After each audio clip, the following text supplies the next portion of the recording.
Got it. That's it. Okay, we're there. So yeah, this is True Thoughts. I'm Robert Louis from True Thoughts Records. I'm the A&R and co-owner of the label, and joined by Stephen Bamidelli. I'm just going to adjust my screen a little bit. There we go. Yeah, and so yeah, Stephen is an artist. I would describe you a singer, songwriter, producer. Is that maybe how you describe yourself? Yeah, I Yeah. think so. Yeah. Yeah, and we've recently signed you. We've got an album forthcoming, and the album's here. It's not out till September or So something, isn't that it? just yeah, that just made me laugh that there was another one behind it. I wasn't Yeah, no, I'm expecting there to prepared be in another case one one. falls down. I'm down, Um, um, so yeah, and so we're putting your album out, but we've done some singles already. We've been getting great feedback. You've been gigging recently, but we just thought we'd have a little chat with you and just talk about your history, your story, hmm, and where you're at now. And I think I always find it very interesting journeys of artists in the UK, to get to a certain point and where you're at. So, yeah, let's start. So, it's interesting. Look, we do the press releases, and it's always fascinating to just find a little story about yeah. the real roots of people. And one of the things in the press release that did come out was uh, you originally born in Nigeria and then you came over to Suffolk. Is that right? How old were you Mhm. when you came to the UK? I was 3 months old when I Oh, came. okay, So I was yeah, born in April '94, and uh, according to my birth certificate, anyway, it says I've lived in the UK since July '94. So okay, all right, yeah. yeah. So then you sort of just you basically grew up in Suffolk and then came. You were living in Brighton at one point, but living in London. Is that right? So is that sort of the journey that you did? Sort of Suffolk, Brighton, London, Um, or it was a bit more zigzaggy. ah So I was in Suffolk until I was 18, 19, and then I went to university in Stoke-on-Trent, Keele University. and what were you Um, studying there? I was studying music tech there. But yeah, it wasn't, well, there's a whole nother interview, but like I sort of, it wasn't maybe the best place to do it, but like I'm still happy I went there and everything. But yeah, I went there for 3 years and then moved back to Suffolk for 2 years, then moved to Brighton for three, and then moved to London, and now I'm here and I see myself here for the foreseeable. Mm. And then so I know there was a little journey with you with doing a project called Mirror Signal, and then Yeah. that got support from you were on a Brownsville Bubblers, the one of the Giles Peterson projects, weren't you? And then there was a Jamie Cullum Mm. picked you to play at the Montreux Jazz Festival. So what's been your sort of music journey to where you are now? I know that's one part of it, but Mm. were, were you in bands, or what was happening to Yeah. that point? Yeah. I was in so growing up in Suffolk, I was like I've basically known that music was what I wanted to do. There was kind of never really any question. It was from the age of about 12. Once we had a lesson where we had to learn Mary Had a Little Lamb. I've said this in a lot of different like press releases now. Like that was my first kind of musical experience and things. But I was really like as soon as after that lesson, I just wanted to do music. I was really intrigued by it, and yeah, so I picked up guitar. And then I had some mates at school, Max and Kerr, and I was in like a few different bands with them. Like we were in different sort of versions of the same band, there was like the three of us a lot of the time.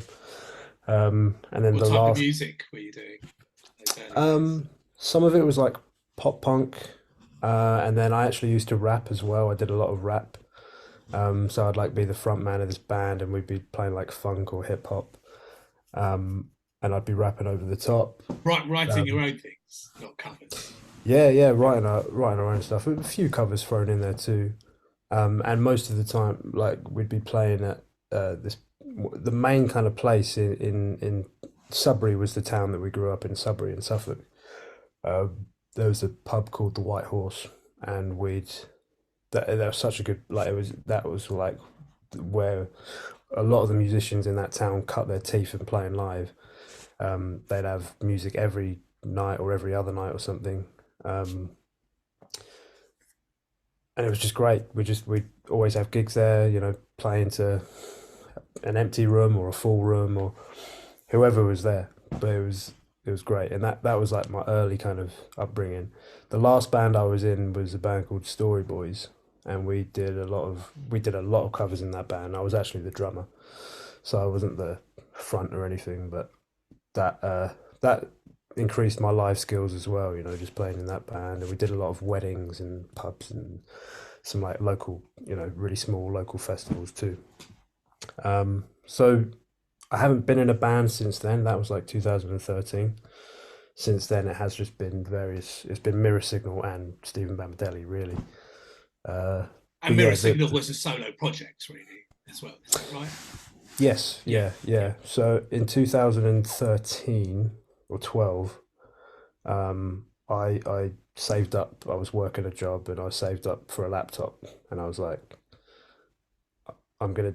I always had an inkling I wanted to do my own thing. I was throughout all those bands. I was writing acoustic songs and playing at home or you know small stuff. But in 2012, I was like, right, I want to do it, take it really seriously. So I bought a laptop and started producing with Logic Pro, and yeah, it took. I think I released an EP called Broken Soldier in 2013. I, Self-released, was that? yeah, completely self-released. Like, it wasn't very good. Wasn't very good at all, I don't think. But I got a manager off the back of that from one of the tracks. And it kind of went from there, really. Mirror Signal got to like a certain point. Um, Let me know if I'm going on a No, tangent no, or no, if no. this That's is. fine. It's. I like to know the story because I think they've. I think a lot of new artists they sometimes need to know this. There's always quite a journey. You don't start Mm, by signing to True Thoughts. Bonobo didn't start by True Thoughts. His journey was, yeah. it's fascinating, and I'm always interested in those, like, what are those little steps that's going on. And you did bands, and I think it's quite brilliant that you just did. Oh, actually, I'm going to do this solo, and you invested in yourself as well, didn't you? Which nowadays you can do. It's getting a laptop, and you can, you don't need Mm, to get into big studios. You can get in and yeah, do yeah, do yeah. stuff, isn't it? So Yeah, there's so many different ways to do it and to have your own creative voice. But like when I was in those bands, I was really serious about it. Like I was even my friend who I was telling you I met earlier today, Jamie. I was in a band, one of the bands with him, Story Boys, and I was talking to him about how I learned like coding, like a really simple form of coding, but like I learned coding so that I could build a website for the band. That's how serious I was about it. I wanted us to like really make it. So I was building this website again. Like I didn't, it wasn't a very good website, but I managed to get like a background color and a picture of us up there, and like, um, so I was just obsessed from it from the go. And I think my issue was that I was so kind of tunnel visioned about music that I would come to rehearsals with the band and I would already have a song written and I'd have other people's parts written. And a lot of the time they were like, well, we don't want you to write our parts for us. We're a band. We want to write it together kind of thing. So in that kind of, I guess, kind of, I don't know if you'd call it, I guess that is a bit narcissistic or kind of ego driven, but I was like, well, I can do this on my own. So I'm going to start my solo thing. So that's why I bought the laptop and I started producing because we'd done a few lessons at school on Logic Pro and Music Tech, and I was like, well, I can program a beat roughly, and I can MIDI, chop MIDI, and all this stuff. So I think I can construct songs on myself. So yeah, I spent a year making an EP called Broken Soldier, as I was saying, and I put that out. And I got a manager. I literally just got an email in my inbox from a manager. I don't want to say his name here, um, just in case, But I had a manager, and we worked together for 6 years. From that point, and I put so that first EP didn't really get much attention, but it was that one, and then a second one called Herculean Task, and then a third one called Is It Just Me? Is It Only Me? I think that was the name of it. Um, yeah, and then it was around. I feel like I'm rushing ahead, but point is, there was a whole project before Stephen Bamadelli, Yeah, essentially. and Yeah. all of that was self-released as well. No, so the first one was, and then in 2015 we did that Herculean one, and that was released on a label called Pegdoll Records, who are still going now. And I actually did a remix for them last year, I think. And they're lovely guys, and I've kept in touch with them and everything. And um, but it was just the reason I left the project, well, not left, but the reason I changed the project was because I just wasn't proud of the output. I didn't really feel like it reflected me. Um, I was put in rooms with some producers or some mixers that I wasn't entirely happy what they were doing, or how the way they worked, or I feel like they didn't get the vision I was going for. But I couldn't necessarily express the vision, and I was too afraid to as well. I didn't feel like I could speak up.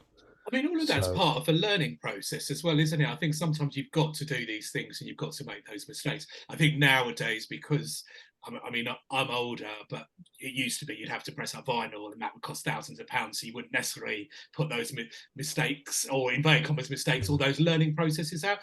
For me, I always feel I think it's quite all right to do that and get mm, music out because, technology is different. And sometimes having that public facing releases, and if you learn from them, I think that's all good. You don't have to be, my personal view, don't be embarrassed about them or on it. It's just part of mm, a learning process, and it's fine to do that publicly. It's a long yeah, journey if you want a career in the music industry, and I think you've just got to make mistakes. And I think you can make mistakes even if you're successful in your yeah. fourth album. You might experiment in a way that maybe you shouldn't have done, but that's helps you do a brilliant fifth album. That's the way Yeah, of the music industry, I think. absolutely. Yeah, I totally agree. I think my issue was back then. I I I thought that a lot more eyes were on me than were. No one cared what I was doing. But I falsely thought like if I make one false move, it's going to impact my future greatly and all this. Um and well, like when I quit the Mirror Signal project and started under my own name, Stephen Babadelli, I was like, I'm gonna be. I wanted to be what's the word? Um, Anonymous. I didn't want people to know who I was because I didn't want them to connect the two things. This is how much I thought about it. Yeah. Like it really didn't matter. I think if I'd carried on with Mirror Signal, I would have, like you say, I would have learned and understood my own creative voice better, as I have. I mean, I've essentially done that. I've just done it under a different like stage name. Um, yeah, I was thinking about it way too much, Yeah, basically. it's interesting though. Sometimes you just have to, as an artist, you do just have to change the name and have a fresh start. It's interesting because I'm thinking about working with Quantic, and although his initial albums were Quantic and they did all right. His actual the successful release that actually did numbers was the Quantic Soul Orchestra project that Mm. actually streamed and sold a lot. And then I remember there was a point then he just came to us and said, I can't do any more music under the Quantic Soul Orchestra, and we were like, oh, that's your best-selling thing. And like for me, I'm quite supportive about that because I'm just like, I think I understand with artists, and he just said, look, I need to just have a new name because I just feel I'm Wow. done with that. So I said, Yeah. okay, that's all right. I said, look, I'll let the office know. And then obviously when I went to the office and told them, I was like, what? No, you can't do that. But I said, look, we'll be all right. And, we were all right. He did combo, Barbara. But I think I like that. Sometimes it's being brave and doing those things. I think for some artists, I mean, it's interesting. And I've had those conversations with Mr. Scruff about, I mean, he just keeps the name and he doesn't really want to do pseudonyms. And, Mm. there's definitely other artists who are just about, look, I'm just going to keep that name. But I can really understand sometimes why you just want to stop and change it up as well. I think, yeah, there's nothing wrong with that. Plenty of people do that, don't they? So, yeah. Yeah, absolutely. Yeah. Yeah, I think it's just you kind of you have to do what feels right at the time, and yeah, try not to look back and try and not regret, but like yeah, if it feels right at the time, just do it. I think, and it is what it is. Yeah. I think yeah, And always just learning, isn't it? I think you can't do this. you can't be in the music industry and not make mistakes. It's absolutely No. impossible to do stuff without making mistakes. We still make mistakes as a label. We've been going 23 years. We still have to learn something, and we do something, and it's like that. It's not wise to do that, but you learn, and yeah, that's the main bit. So I mean, it seems to be. I mean, I I'm not sure if we're jumping into the Stephen, where we're at with the Stephen Bamidele. So, at this point, were you living in London then with project, or Oh, were you in Brighton while this was going? no. So before any of this, I wasn't in either. I was still I was either in Suffolk or at university. Oh So right, okay, okay. yeah. So I was living for in Suffolk for about a year during the Mirror Signal thing, and I moved to Stoke in 2013 till 2016. And that whole time, I'm traveling to London, just doing shows or staying with my manager and like doing some admin stuff or doing sessions or whatever. I didn't so I did not care about my degree at all. Like the first year of my degree, I was like, my parents want me to go to uni, so I'll go, but I'll study music. But and this is how arrogant I was. I was like, I'm gonna quit uni after a year because music's gonna take off. Like I had that much confidence in what I was doing, and now embarrassed. Like when I look back, when I look back at the music I was doing, then it's like, yeah, it's just not very good. But like, I think in hindsight, that level of confidence in what I was doing allowed me to continue to now, Yeah. where I think my confidence has come down and my ability has come up, so they're sort of level. But like my ability was down here and my confidence in it was up here, Well, like about 10 years ago. yeah. So. When you're young, I mean, I had a similar thing. I mean, I failed my first year at uni, and I was DJing a bit, going out, and then I said to my mum, "Yeah, it's all right. I'm going to come back to London. I'm going to make it as a DJ." And then my mum said, "You're going to have to get a job if you're going to live at home." And then I had to get a job and realise, oh God, this is really getting me down commuting in London, being on the tube. And then I called up the uni and said I made because what I realised actually being at you back then when I did it, I had a full grant, got top up grant. There Mm, weren't any fees, so it was like, and I realised being in Brighton, trying to make it as a DJ in London was going to be really difficult. Whereas Brighton's was a bit smaller, and I thought yeah. actually I could actually do something if I go back. So I think you have, it's quite a normal thing to that confidence of youth, isn't it? And a confidence in your ability that maybe you can't back up at that point in life, but it's okay, isn't it? So to do so, yeah, Yeah, yeah, that's it. yeah, Um, sorry, you go. yeah. So then with the Mirror Signal projects, that that you just decided to stop, and it was like, okay, that's it, I'm going to be a solo artist, and you were still in Mm. Suffolk at that point. Then is that right? Yeah, At so uni.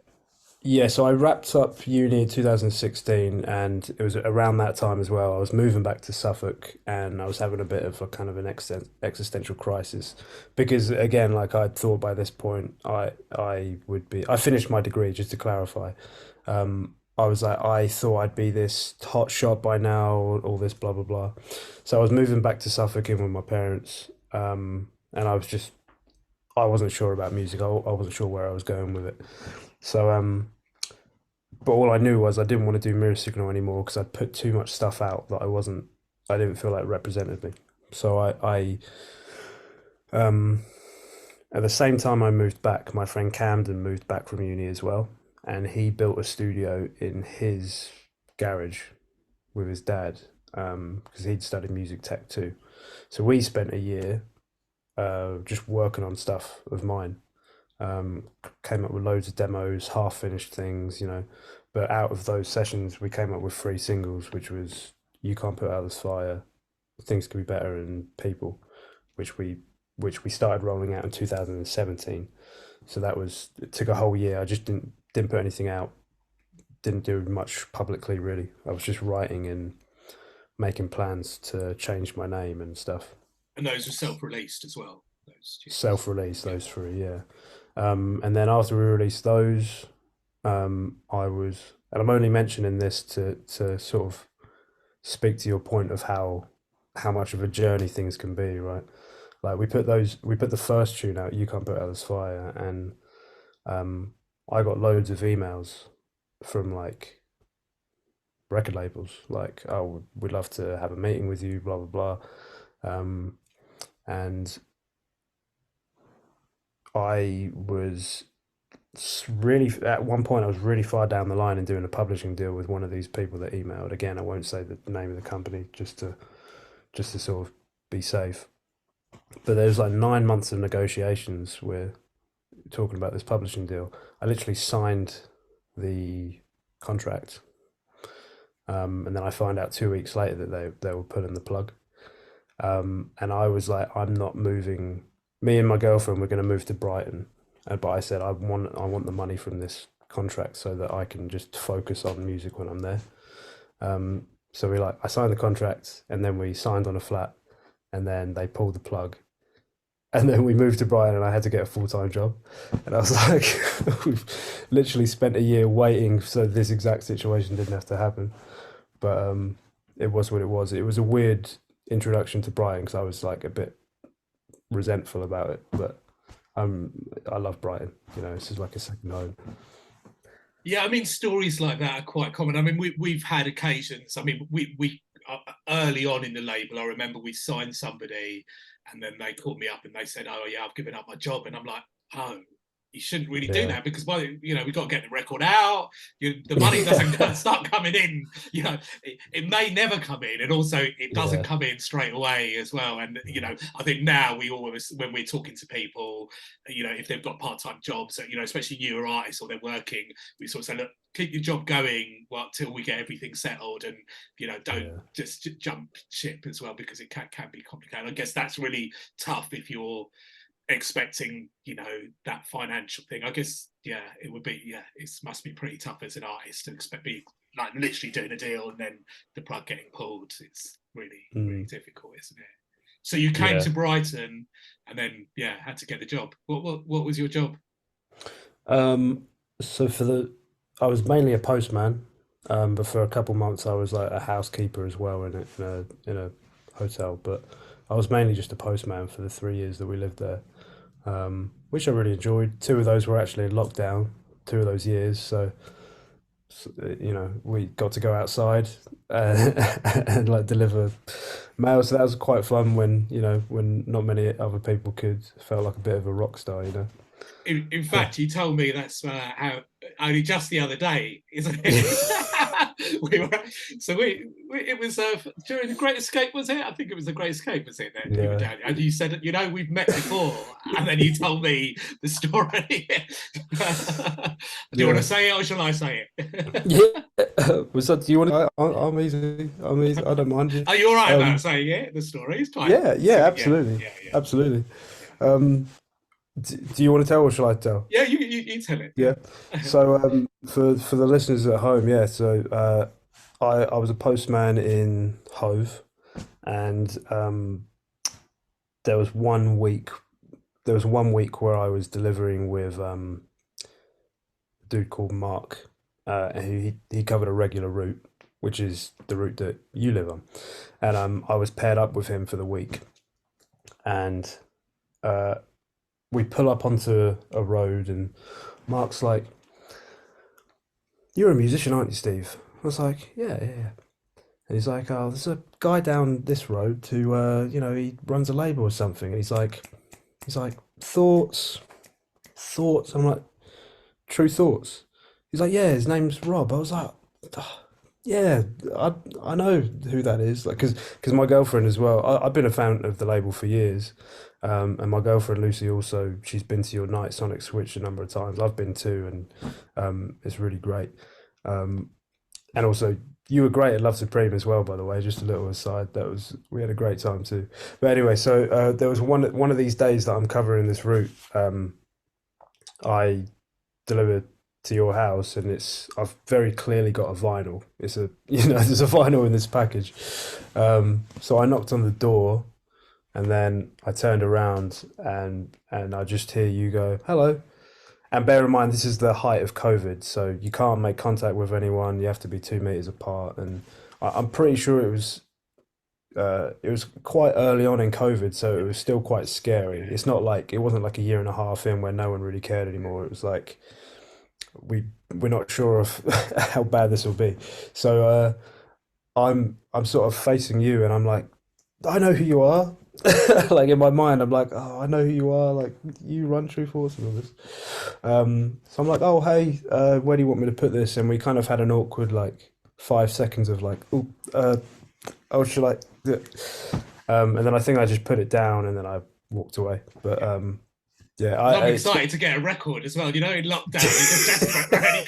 I think we were walking over to each other. I've got the feeling my wife was shouting out to us or something. Maybe that was wrong. Maybe that was another one. So, what are you doing, basically? So, yeah, but I don't yeah, remember now, but yeah. yeah, that was a funny day. There was another, there was another element to that story. I can't remember now, but um, oh yeah, no, it was just the fact that like since we had the first meeting about me joining the label, I was like, do I tell him the story? And Lucy was like, do not tell him that story. And then I had a few pints at Great Escape, and I was like, I'm telling him, I'm telling Yeah, him the it's a good story. story though as well. I Yeah. mean, everyone I'm telling really loves the story as well. I don't. My wife is saying, "Oh, God, it's got to be Destiny then." That what you started because I'm raving about you all the time. Every time we go and see a gig, I'm like, "Stephen's so good. Honestly, he's so good." So I appreciate that. Yeah. Thank you. um, yeah, we can get back and we'll chat about Love Supreme as well. We're doing this. I'm trying to do this chronological, so we'll Mm, get to what's going on now. And you did a brilliant set at Love Supreme as well, but we'll get to that. So you've moved to Brighton. You've had, I get, really quite a big disappointment, isn't it? There was a potential mm, to do what so many artists want to do, is just that little bit of financial security to yeah. be able to record music, without doing that. So you'll come. So while you are doing this job, and is lockdown happening already, or have you been down a while since? Yeah, no, I put those three singles out that I did with Cam. I'm in Suffolk for that year, 2017 to about we moved to Brighton halfway through 2018. Um, yeah, and then I find the job and I'm just doing the job for the job's like 8 a.m. to 2 p.m. So in the evenings I'm literally coming back, I'm working on music. I'm just doing the grind, trying to get stuff together. Um, Played a lot of shows in Brighton, did a lot of sessions, and yeah, I just really wanted to improve my skills. I just wanted to meet people, and yeah, do the thing. But we didn't. Me and Lucy, I've been together with Lucy for a long time, so it's that kind of stuff is always a decision that we make together about where we're going to move. And neither of us wanted to be in London at that point. We didn't feel like we were ready for it, so Brighton was the place we were going to be. And yeah, I was just releasing music in Brighton. I think I did a few more singles. I did an EP um, in 2020, a self-released one. I think one of the singles I released it with it was like a one-off with a small label that I don't actually think even goes anymore. Um, yeah, so it was all really just kind of grassroots self-released stuff for a few years. Yeah, Yeah, until 2021. yeah. And then what happened in 2021? Uh, I met. Well, that was obviously we're coming out of. Oh God, I'm getting the timeline all wrong. Sorry, people listening. Um, I was chatting to a label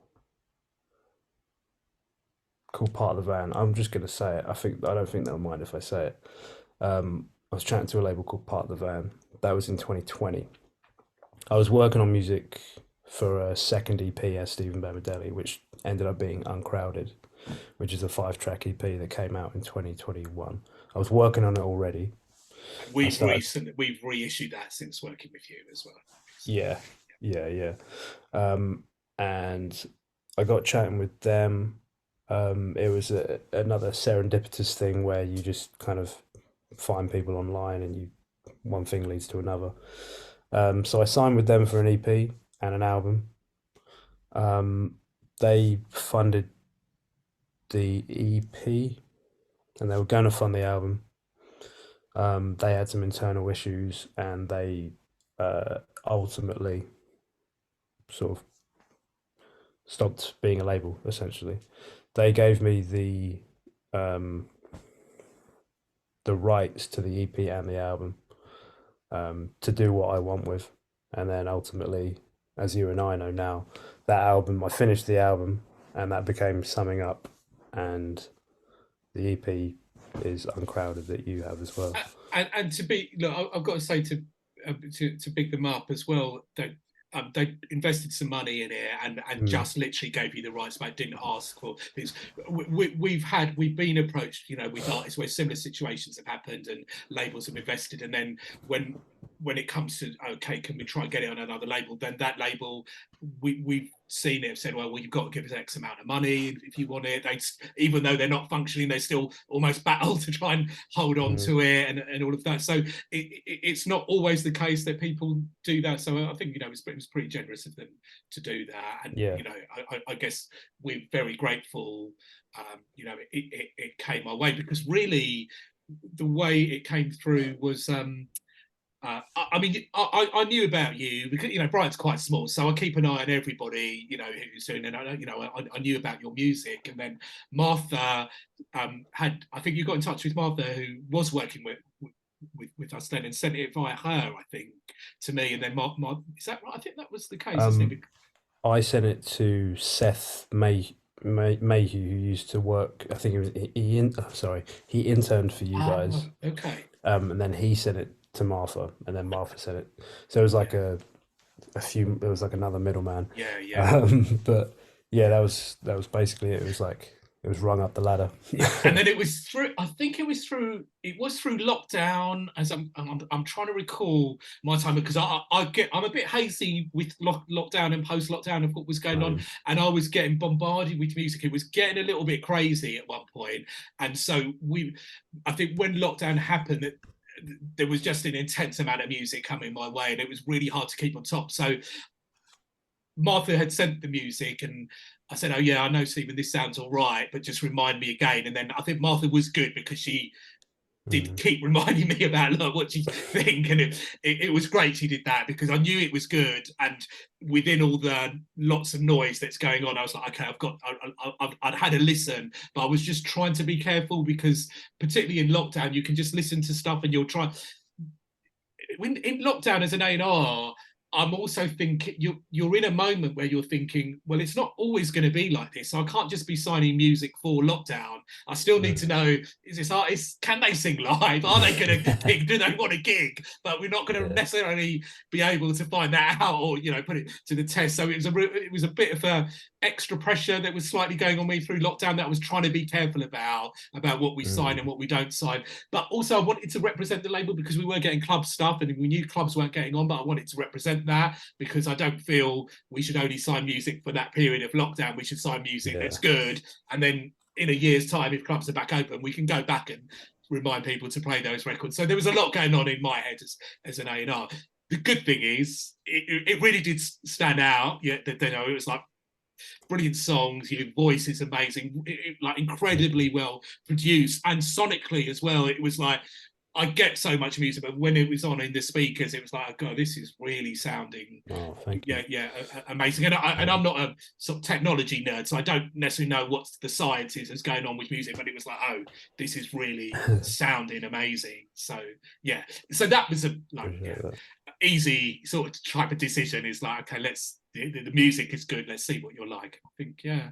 I can't remember. Did we do it? Was it Zoom? I think it was all Zoom, wasn't it, for a little while? I can't really remember. I I know can't we, remember if I can't remember if we did a Zoom. We met for coffee, but I can't remember if we yeah. Zoomed before that. No. So I think it was after lockdown then, wasn't it? Where we did actually meet up, didn't we? Yeah, Yeah, yeah, yeah. And I hadn't met. That was the first time to be honest, that was the first time I think I'd even heard of Paul.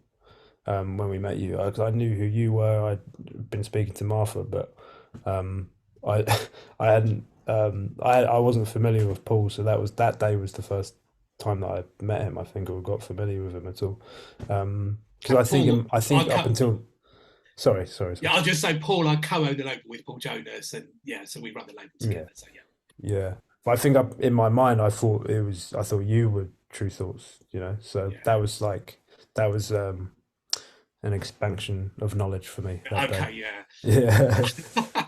Yeah, like most labels go down if they're run by the A&R, basically, because we can spend budgets like there's no tomorrow. You know? And the artists know that. That's why artists always call me up first and, you know, can I get this for the budget? I go, let me speak to Paul just to make sure we can afford to do that. So yeah. I think you and I have had a couple of conversations like that already. To be fair.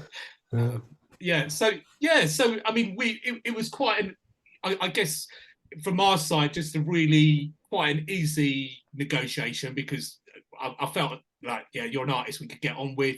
Felt you're very serious about what you do, but I think one of the things that was interesting for us, I think, because you've had a bit of experience of the music industry already, that can sometimes, it's a little, from running a label, it's quite helpful because you've done those pit stops. You've done the bit where I'm going to put out music and think, okay, everybody's going to stop and listen to our record, and then, you know, and we like doing those journeys with young artists where we explain, look, we're going to put out your first record. The world's not necessarily going to stop and listen to your music. You know, this, you know, might take time. You might need to do 1, 2, 3 albums before things really kick in. So I think because of your experience, we just felt, okay, we can maybe hit the ground running. And I think your album, it's, to me, it sounds like that. It is that depth of experience of everything that you've learned, that you've talked about up until this point, has gone into the album there, because it's all of that learning. And I think that confidence and focus about what you've done, there's definitely something, you can almost hear it sometimes when artists deliver an album. It's like, you really know what you're doing now. You've got a real sort of grasp on the bigger picture, and, you know, it's a real piece of work. And I feel that with this album.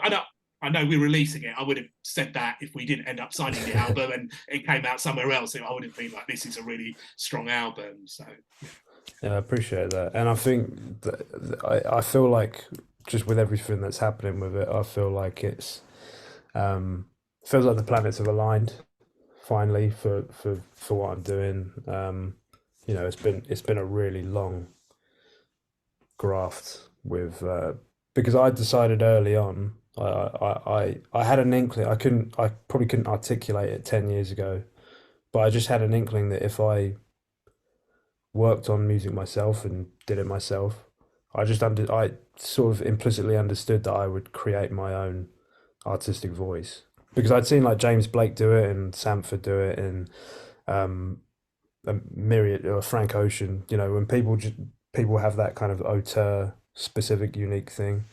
I'm not necessarily saying that I do have that, but that's what I was aiming for. Um, and I think it wasn't quite there for a long time. But I feel like this album it feels like the first time I'm like proud of what I've done. Like I look back at the old stuff and I think, but with this album, I think I'm going to be proud of it for a while. And I think stuff is going to get better from here. But yeah, I don't think I don't know. I'm just glad this is all happening with this piece of work, basically. You know, it feels like it's all led up to this. yeah, I know it's different for artists, and I think it's can be hard when they look back sometimes on that older stuff they do. But I know for me, when I look back on, I mean, often, you know, we work almost day one with certain artists like Quantic or Bonobo, and, you know, Bonobo's album is a sort of lo-fi, you know, tracks done on 4-track, you know, Atari computers. It's really, you know, compared to what he's able to do today. But I love looking back and seeing those journeys, and I think it's always, from a music fan point of view, you know, even if it's a bit rubbish, and for the most part, I think most stuff isn't rubbish. It's just, it was for a moment in time, and you know, if it captures that moment, I love seeing how that journey of progression has gone. And I think with you and your catalogue, I think feel it really is that there's a great story. I think it might be hard for you, be where you're at today, and this album still to come out, to maybe see that. But I'm sure in the long run, you probably look back and see, you know, look at a lot of those songs in it maybe a slightly different way. But it doesn't matter, you know. It's just always look forward with what you're doing. I mean, we've been really pleased with how everything's gone. I mean, I think one of the things, you know, particularly about you as a live performer is you're really, it can be a really hard thing to do, but I've seen you perform in different sites. So more recently, we did something at the Great Escape, and it was just you pretty much acoustic on the Mm. seafront at the Fortuna War Pub, but everybody like stopping and listening to you. And then I saw you at the band recently with the band at Love Supreme, and you could just really see you're just winning audience as you're playing. People are stopping to listen, and then you did a brilliant performance with more like a PA performance on the Sunday Yeah. at Love Supreme, and it was like you could just see you just amazing at winning fans who maybe don't know who you are at the moment. I think that's quite a difficult thing, and particularly at a festival, Yeah. on a busy seafront, people are like, "Oh, I'm going to stop talking and listen to this person because there's something special." And I think you're in my mind, I would call you like a classic soul artist in that sense, that you can really Thank stop. And you. I saw that, used to see that, definitely with Alice Russell, however she performed, if it was acoustic or a live PA, Yeah. or with the full band, everybody would sort of stop and go, "Oh, who's that? What's her name?" And that's often that was what happened with you. People all coming up to me, who is he? Oh, when's the album coming out? And they're coming to you. It's not me having to go and listen to him. Shut up. It's not people. So yeah, and I think that's something for anybody listening to this or watching this, just make sure if you get a chance, check Stephen live as well. And I think it's also that thing with music is really seeing live. I know there's a thing to, I'm going to watch footage, on Instagram or Threads or whatever it's going to be now. But I think seeing and hearing you in person is really amazing. It's really, you just sort of feel and you Thank you. connect. You're great at connecting with the audience as well. Yeah. I appreciate that. Yeah, that means a lot. It's funnily like I feel uh I don't know. I feel like I'm enjoying playing live more, but for a long time I feel like yeah, that's been a something I've needed to improve on. Like the I'm just interested in how a live show works. I'm paying more attention to other musicians playing live, and I'm like, I could maybe do this or say this at that point, and etc. And it's I'm interested to yeah, increase the quality, I think, of the live performance. But yeah, I appreciate that though. But it's one of those weird things where I'm like, I don't feel like I'm there yet with that thing. I Yeah, I feel mean, like I'm it's just still. always a work in progress, really, isn't it? But I Yeah. think I think for where you're at, it was, as I said, I've seen you do these three ways, and every time the audience just connected. I guess I, I mean, with the live band part, my two children I took to Love Supreme. They're only aged 11 and 8, That was so but funny. They were going they for it. yeah, they love you. But no, I tell them, look, I'm quite honest about music. Like, and I get them to respect music apart from manufactured pop music. I try and explain if they like things like that. I just say this is not real music, and I'm a bit biased, and maybe you shouldn't be doing that. But I think anybody, even if they don't like it, I'll always explain that no, these artists really believe in what they're doing. It's just Mm, not your taste, but and it's all right to not like music. So after we went to Love Supreme, I mean, they loved Little Sims. Then I asked, what was your mm. favourite? And then second, they said Above the No Helter way. Skelter. So that was really fascinating for me. It was like, oh, Wow. and it's not just a bias thing. Oh, it's you're on Dad's label or anything like that. To be honest, they're not biased like that at all. So it was quite fascinating that even I think they just really enjoyed what you're doing and watching, and I think they noticed the fact that it was quite quiet when you first started, and then they looked around after and were saying, "Oh, all these people came to watch you," and I was explaining, "Oh, yeah, this is what we try and do. If you have an artist and you're trying to win fans, this is what you do." It was fascinating. They just said, there was a coastline there, and then on the Sunday you did just the PA thing, Mm, which was really brilliant. I mean, you got, which I really liked. I think you felt, you did a song about, it was a song about your dad, and you hadn't sung it before, and you did end up. I hope you don't mind me. I mean, you ended up crying, and no, you it's couldn't all really good. do it, but it was a Yeah. really emotional watching you do that, and in the audience there were people crying. I mean, I know Yeah. you were crying as well, because and you just explained, you just said that this, what was your feeling as you were performing that? How, as I know afterwards you're saying, oh, maybe I think you're feeling like that wasn't professional work. To me, it was like, I just said to you, well, it's proper soul music, isn't it? You're Yeah. emotional about a record about your dad. I how do I put it? Like I was in two minds about it because I think I understood fully how that was like a powerful moment, and I felt like it was received really well, and I felt like people were coming up to me and like strangers came up to me and hugged me after, and it was really nice. Like, and I was on stage like crying, but it felt like good. It felt really cathartic to have people singing along too. I think the reason I was like, I wasn't embarrassed, but I think it was specifically because it was like a DJ tent.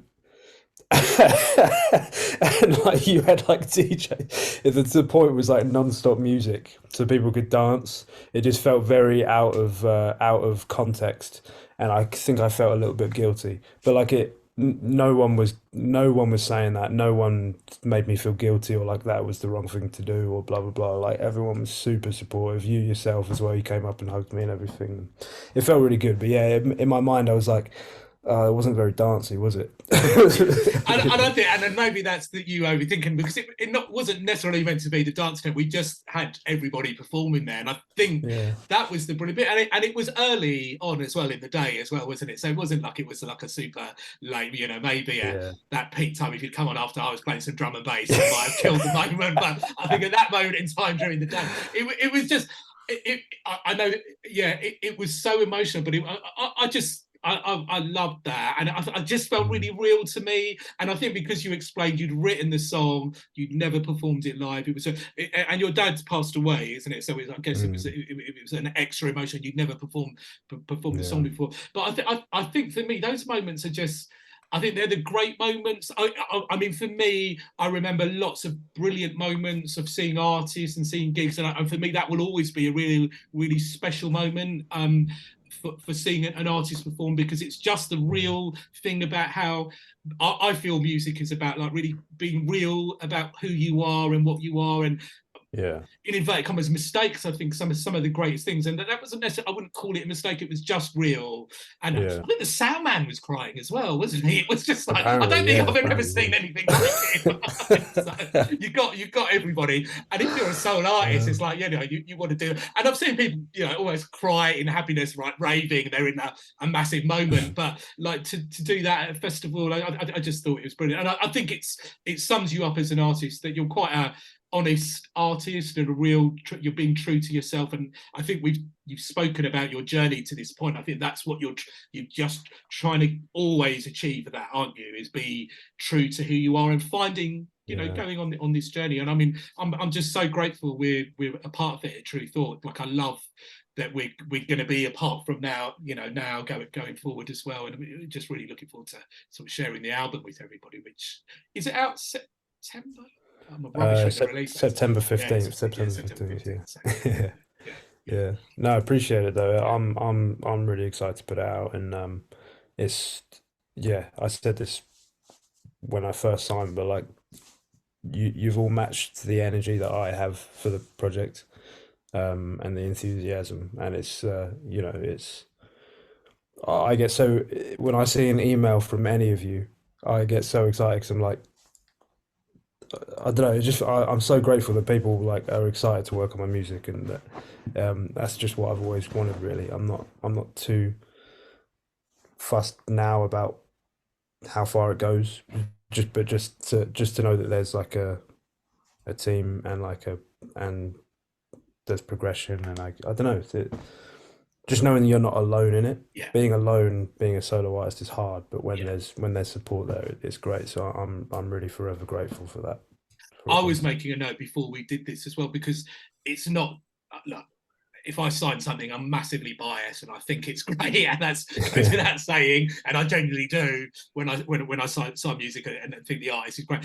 But it was interesting just seeing the real mixture of people who've supported. So we've had like Ronnie Harrell, JM at Global Soul, Daz IQ, Bugs in the Attic, Morning Becomes Electric at KCRW, Bill Brewster, Marsha Carr, Jazzanova, Tony Melville, Jazz FM, Trevor Nelson as well at Radio 2, which Yeah, we run a label, and he gets sent so much music, he gets sent a lot of music, and it's very difficult to really stand out and get a play from someone like Trevor Nelson. But you're picking up, I guess, how we'd seen this real underground selection of the DJs, those DJs who they almost don't care your story or what you're about. Is like, is this song good? Is it, can I relate to it? As well as, DJs who are bombarded with music and may only have an hour show or a 2 hour show and can only fit in maybe 2, 3, 4, 5 songs from independent artists and independent labels as well, and you're making you're coming through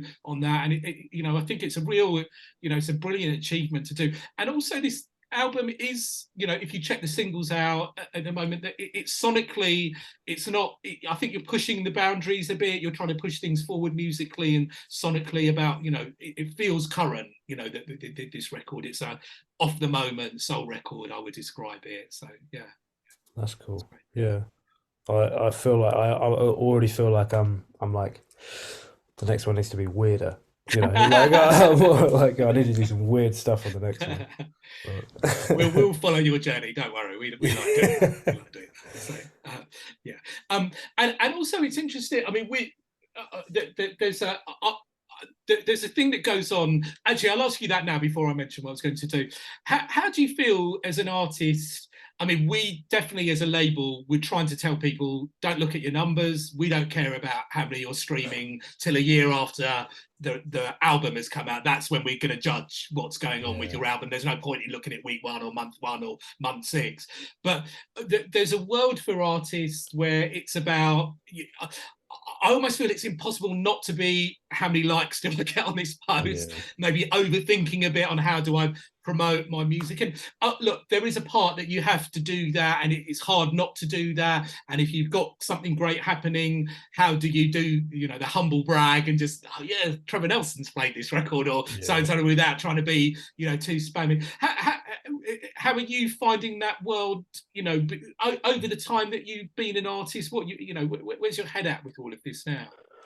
I'm terrible for it. I spend so much time looking at numbers, and I know it's a bad thing. I mean, it depends who you are. It depends how it serves you. I don't think it serves me, but I still do it. So like every morning, I know what numbers on Spotify update and what time they update. So I know if I look at Spotify in the morning, it will tell me how many new people have followed me on Spotify. And if I look at Spotify around 6 or 7 p.m., it will update, or my streams will update like that. It's like mad how like I wait for it. It's really quite You don't listen to me at all, basically. Yeah. Cheers. but I don't think I don't do that because I don't think there's any benefit to doing that. Like it's just a habit that I've been into because for a long time I thought that was really important, and I think actually like half the time I delete the apps and then I download them again. Okay. I think I don't know. I think I'm in. It's like there's a part of my brain that's waiting for a certain point where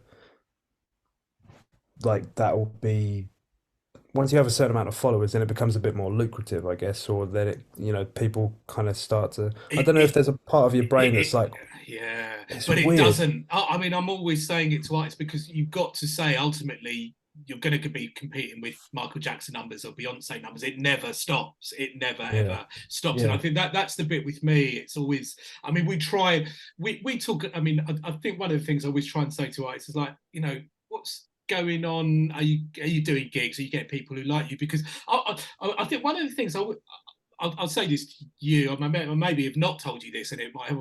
I remember at one point with Ezra Collective and looking at them when they'd sold out Coco, and I remember looking at their Spotify numbers because I was just, as a label, you sort of look at artists and go, no, what they're doing and how they're doing, and their Spotify numbers weren't all that at that point. I remember thinking, not like they were good, all right, but they weren't like, they're not sellout Coco numbers, 2,000 odd people, and that it was a really great reality check for me that these numbers aren't the be all and end all of what's going on in the real world. And I think it's the bit that we're always trying to say to artists is you just got to think is like what are those things that are important and that have happened that's good. It's interesting with we've worked with an artist called Tight Knots, and he's done music. And I was chatting to him, he's had a bit of a sort of longer career and where he's at now. And when I tell him about about numbers, and he's saying it's so funny because when I look back, he's not looking back at any numbers. He's thinking of the things like when Benji B messaged and said he's played his record at Co-op and it went down really well. And he said that's not. Would he rather have 1 million plays, or would he rather have had that memory that a record he's done at the peak of Broken B was going down in the club that influenced, the genre of music he was making it? And I think trying to remember those memories and remember what, that little bit is can be the thing. I know it's hard, to I fully agree. I think, and I'm actually learning that more recently than maybe I should be learning it, because I've really been I've had my head in the numbers for so long. But like, for example, doing that set at Love Supreme, or seeing a DJ like Trevor Nelson or KCRW play the track, that like those are really, those just that's way more tangible, and it's cool to see people like that support.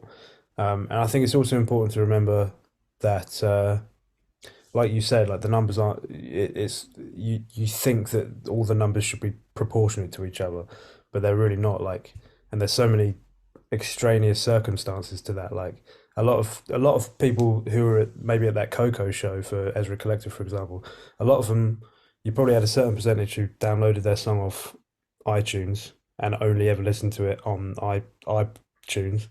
So you net their streams are never catalogued or anywhere. You have people that probably bought a vinyl and only listen to it on vinyl. And so many of your fans will never engage with you on social media. There's so many artists I love that I don't follow on social media, and I don't follow them on Spotify. Like, the way people engage is not the way you probably. If you have I've got about 2,000 followers on Instagram. I've probably got more people listen to my music than that, but like a very small percentage. And then again, like with this, with our music video for Sitting in the Dark, it got this random bunch of streams in like Mexico and Brazil. But like there's been virtually no jump over to Spotify or anywhere else. Like that's just stuck on YouTube, which is fine. Like, still people have still heard it, but like that doesn't mean like the streams on YouTube are so disproportionate now to Spotify. But it's like people are still hearing it. The it's still getting out there. But I think I had in my mind that everything would jump up when one thing jumps up, and it's just not the way it works. And I was going to mention that YouTube thing because it's been fascinating this week. We've all been trying, because it's a huge spike, and then we come into the conclusion, and maybe it's word of mouth. Maybe there is something going on, and sometimes there's this thing that and I think it's one of those things. Often when we sign some new artists, they'll talk about, should we buy followers, should we buy plays, and we're like, no, just don't do that, because we just really need to know what's going on with your music. That's what we need to know. We don't need to pretend what's going on. The best thing we can do is really know what's going on. So and I think that can be the beauty of this. I mean, it's an interesting part with that. I mean, even I say don't check the numbers, but I do check numbers on our artists, and I'm checking numbers on other artists just to see what's going on, because sometimes you just feel all right. Oh, I love this artist, and not to. Okay, they haven't got millions and millions and millions of plays, but that this music is still unbelievably good, and it makes me feel okay. I'm not going to be worried, because that artist seems to be doing well and people are loving their music. And it's the long run is what this game's all about, isn't it? It's to get people liking you properly, and that doesn't happen overnight. It just doesn't. And even with you now, that's what we say. Let's see a year from when the album comes out. That's how we always judge an album on Tru Thoughts. It's like what's gone on after a year, what's gone on during that year. It's really the key to sort of judge something, I think, and be a bit patient. Yeah, patience is definitely key. Patience is definitely key, I think, in this life. But you've been doing it, and you've been working hard. I think that's the big thing, from your story that you've told us today. You've been on it, haven't you, with ups and downs and moments, and finding your voice. And I think it's a great inspiration. I'm sure there'll be artists who are going to listen to this and think, okay, actually, I'm doing all right. I'm going to keep going. And I think that's what you have to do, isn't it? No matter what's going on, there's got to be hurdles. I think you can't be in the music industry without hurdles. It's just part of the game. So absolutely. Yeah, yeah. So yeah, it's a weird, it's just a weird game, but it's fun. It's really good fun. You have to love it at the same time. You have to love the unpredictability of it all, I think, Yeah. um, to really persevere. So Cool. And look, I think we'll probably sort of finish off and say one of the things I'd just like to ask. You know, you've had a sort of a decent amount of experience, and you know, you're not, you know, I would. You've made a journey, and I guess you've learned a lot. You know, to any sort of younger artists listening, or artists just you know trying to get things going. I mean, is there any? You've told your story, but is there any advice you'd maybe say to mhm. artists to try and do who are you know trying to do not even the same genre, but you know things that you've learned from doing this, or any advice you'd give to Mm. artists nowadays? I would say as I mean, it's the cliche of all cliches, really. But yeah, just do what you do. Um, and with that, I would also say like run in the opposite direction of trends. Like the wrong trends. Some trends, okay, but like generally speaking, don't just start making music that sounds like everything else. If there's an artist that's blowing up or a few artists blowing up, don't be like trying to ignore that impulse that's like, oh, I want to jump on that train because then you're already behind the curve. Just I think when you're in a studio environment or whenever you're writing, whenever you feel creative, make what's coming to you. Try to learn that feeling of this feels good to me, not this might get me somewhere or this might sound like this or that. Just think this feels good to me now. Follow that impulse, learn to do that, and I think you will like that will lead to something good. Just being true to yourself. It's the everyone says it, but um, I think it's maybe sometimes harder to cultivate than you realize. So yeah, just following the right impulses and try to ignore the wrong ones, I guess. Great advice. That's great advice. So, just before we leave, shall we just mention, maybe just let everybody know what sort of, I know we're just I've slightly sort of not diss social media, but just say be careful with it. But you know, as much as you know, it can be a sort of love-hate relationship that I have with social media. I get put onto so much music through you know social media, and I do like it so much. But whereabouts are you on? Where are the main things that you're on at the moment? Mm. I'm mainly on Instagram. That's where I post the most. So I'm just at Stephen Bamadelli, StevenBamidele. Threads now. Threads is a thing, so I'm on there too. Then YouTube. I think if you search anywhere, I'm on there Yeah, at one capacity or another. yeah. But yeah, YouTube and Instagram are the main ones. You're not designing your own website through your coding experience. No, well, maybe if the demand comes up, I might do. Cool. So yeah, that's good. Yeah, so just follow Stephen, keep up to date with what he's doing, and of course check out the album when it comes out in September. And the singles are out there at the moment. So yeah, Mm. and also you've got your gig, haven't you? You're doing the. Do you want to mention that as well? Yeah, Yeah, yeah. We're playing at Servant Jazz Quarters in Dalston, London, on the 18th of September, and we're doing the True Thoughts showcase in Bristol too on the 15th of September at the Old Market Assembly too. So a couple September ones should be good. Good fun. right. Yeah. So if you haven't seen Stephen and you're around, I'd definitely recommend going to check him out on those. So yeah, Stephen, thank you so much for putting the time aside and chatting. Thank you, Rob. Yeah, appreciate it. Thanks for having me.